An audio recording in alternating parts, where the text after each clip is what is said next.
क्या हर जीत वास्तव में एक जीत होती है? अगर युद्ध खत्म हो जाए तो क्या मन भी शांत हो जाता है?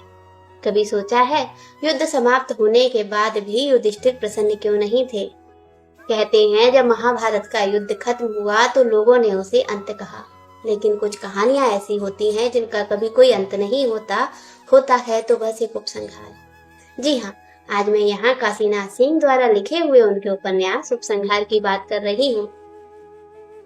कुरुक्षेत्र की धूल बैठ चुकी थी, शंखों की आवाजें अब इतिहास बन चुकी थी और खून से भीगी जमीन पर अब था सन्नाटा। राज्य मिल चुका था युधिष्ठिर को। सिंहासन पर बैठे थे धर्मराज युधिष्ठिर, लेकिन धर्म भी जैसे आज उनसे सवाल पूछ रहा था, क्या यही धर्म है धर्मराज? भीम की गूंजती आवाज अब धीमी थी, अर्जुन का गांडीव भी शांत था। न नकुल सहदेव के चेहरों पर विजय की चमक थी, अगर थी तो बस थकान। और दूर कहीं द्रौपदी की आंखों में अब भी अनकहे प्रश्न तैर रहे थे। तभी एक शांत वातावरण में प्रकट होते हैं कृष्ण। युधिष्ठिर उनसे पूछते हैं, अगर यही जीत है तो मुझे शांति क्यों नहीं मिल रही माधव? कृष्ण मुस्कुराते हैं और कहते हैं, क्योंकि युद्ध अभी समाप्त नहीं हुआ है। युधिष्ठिर चौंकते हैं, लेकिन युद्ध तो समाप्त हो चुका है।